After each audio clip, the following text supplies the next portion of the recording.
કોઈ ફરક નથી.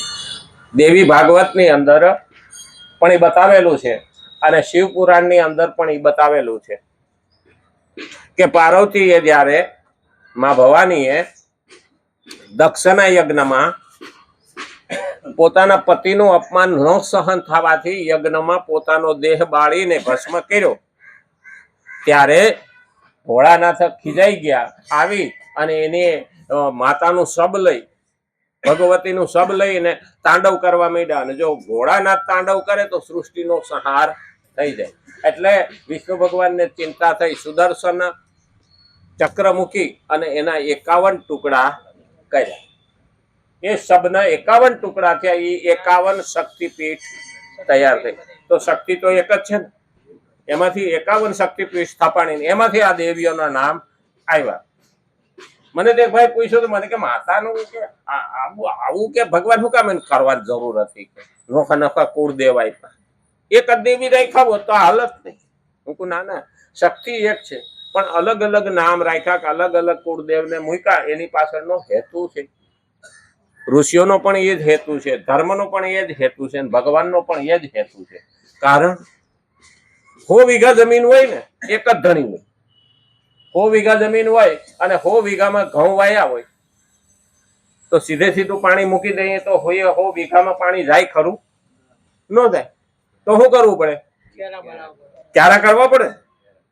તો ક્યારામાં પાણી પહોંચાડવા માટે તો ધોરિયા કરવા પડે. અને ધોરિયામાં જો પછી ઠુઓ બાજે તો પાણી લીક થાય ને. એટલે પછી આપણે શું કહેતા, ખાલી કાણો. બસ આ જ છે. હું કહું ભગવાને એક જ ગણ્યું છે પણ નોખા નોખા ક્યારા કીરા છે. આ તારી કુળદેવી, આ તારી કુળદેવી, આ બધાની અરજી છે ને એ નોખી નોખી જગ્યાએ ભગવાન પાસે જાય. મેં હમણાં એક દિવસ મૂક્યું હતું, ખબર છે એ વિડીયોમાં, કે ભગવાનનું આખું મંત્રીમંડળ, એમાં પ્રધાનમંત્રી અમારા શિવજીને બનાવ્યા. હા, ઇન્દ્ર રાજાને આ પાણીની વ્યવસ્થા એના માટે મૂક્યા હતા. સંરક્ષણ ખાતું પાછું જુદું હતું. એવું બધું આપણે વિચારવાનું. એમ આ દેવોને પણ આપણી અરજી ત્યાં સુધી પહોંચાડવા માટે. આગળ શાસ્ત્રમાં તો ત્યાં સુધી લખેલું છે કે મારી અરજી ભગવાન સુધી ના પહોંચતી હોય ને તો ગાયના કાનમાં કહો અથવા માથે હાથ મૂકીને સંકલ્પ કરો, પ્રભુ મારી અરજી સાંભળજો. તો બધાને પેલા ઈ અરજી પહોંચ. એટલી ગાયમાં તાકાત છે. એટલે આપણે એને કામધેનુ કહીએ. ઘણી વખત આપણને એનું જ્ઞાન હોતું નથી, એટલે આપણે એમ કરીએ છીએ કે ના, માતા મારા સામે જોતી નથી. ના, પણ આપણે એને લાયક શ્રદ્ધા રાખી, એને લાયક ભક્તિ કરી, એને લાયક કર્મ કર્યું, અને આપણે કઈ કરવું નથી, માતાને દોષ દીધા કરીએ તો ક્યારેય ચાલવાનું નથી. હા, માતા બેઠી છે. આપણે જો રસ્તો ભટકીએ ને તો 2 લાફા મારે ખરી. આપણી માં મારે, જશોદાઈ કાન પકડ્યો તો કાનાનો, તો આપણી માં મારતી હોય તો આ માં નો મારે. અને ત્યારે સમજી દેવું જોઈએ કે મારે આવું થયું તો હવે સુધરી જાવ, નહીં તો માના પછી જો લાત પડી ને તો સહન થાય નહીં. એની લાકડીમાં તાકાત એટલી બધી છે, અવાજ નથી. અને ઈ સજા દે ને ત્યારે બહુ સહન નથી થતું. અને એટલે જ કીધું છે કે તું કહું એમ હાલ, નહીતર ભોગવવાનું તારે આવશે. અને એટલે જ કીધું, કારણ કે તપ પોતાને માટે કરવામાં આવે અને કર્તવ્ય બીજાને માટે કરવું.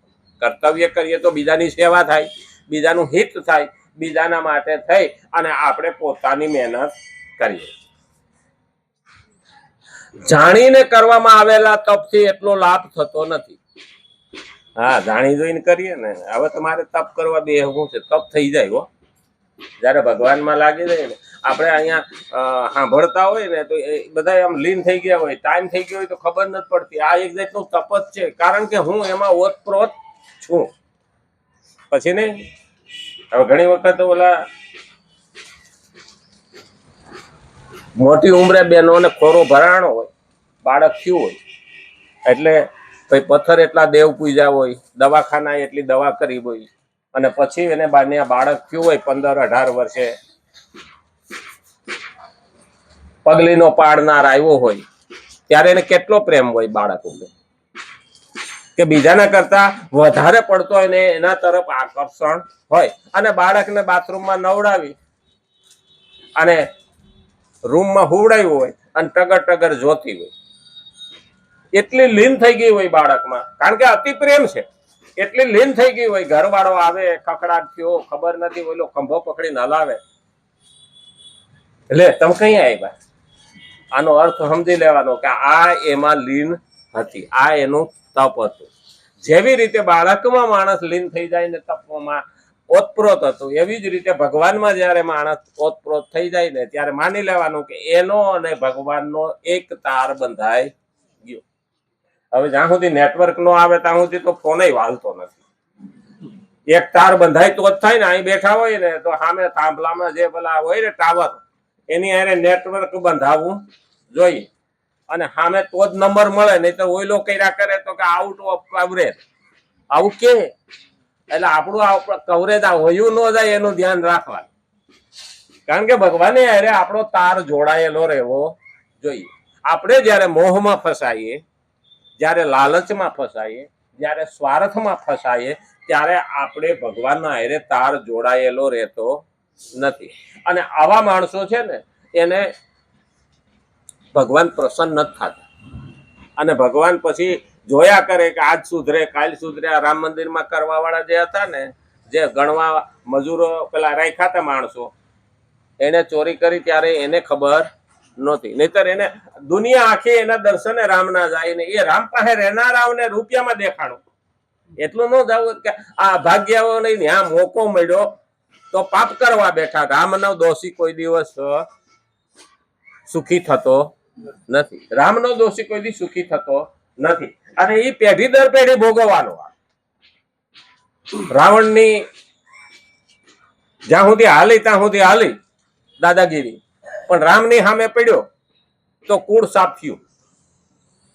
દુર્યોધન કૃષ્ણની સામે પડ્યો, કુળ સાફ. એટલે પેલું યાદ રાખવાનું કે આપણને એવું લાગે છે કોઈ જોતું નથી ને ભગવાન કે બેટા મેં તને મોકો આપ્યો તો પણ સુધરી જા, પણ પાસે રહેવા વાળાને બહુ ક્યારે વિશ્વાસ રહેતો નથી. બહુ નજીક રહે ને એને વિશ્વાસ ન રહે, અને એ બહુ દૂર રહે ને એને વિશ્વાસ ન રહે. એટલે આ મોરાકત છોકરીઓના આવે ને ગોયરો પૂજે, 5 દિવસ દીકરીઓ મોરાકત રહી. એટલે કલકત્તા ગંગા સાગરમાં પાસે છોકરીઓ રમતી હતી, ગોયરો છોકરીઓનો આવ્યો. એટલે એક પેલી બંગડી વેચવા વાળો આવ્યો, એટલે બધા માવતરે બંગડીઓ છોકરીઓને લઈ અને પહેરાવી. હવે આવડો આ તો બંગડી વેચવા વાળો ખંભે પેલું લાકડાનું લઈ અને એમાં બધી બંગડીઓ હોય અને વેચતો હોય, મજૂરી કરીને ખાય, પણ એને માતા ઉપર એટલો ભરો માં કાઢી ઉપર એટલી ભક્તિ કરે. પોતે પૈસાદાર નતો પણ એની શ્રદ્ધા પાકી, હકીકત બનેલી બીના. અને ત્યારે એક છોકરી બેઠી હતી સરસ મજાની રૂપાળી, ગોયરો બધી રમતી હતી અને મા બાપ હતા, એક જ હતી. બેટા એ કે તારે નહીં બંગડી પહેરવી? કે ના બાપા, કે મારે હા મારા બાપા મારી બા નથી આવ્યા, મારી પાસે પૈસા નથી. અરે કે કઈ વાંધો નહીં, કે જેથી આવે તે દી આપજે, પણ અત્યારે તું બધાની વચારે બંગડી પહેરી લે. એ બંગડી બોલાવી, છોકરીને પ્રેમથી બેહાડી અને 2 હાથમાં બંગડી પહેરાવી.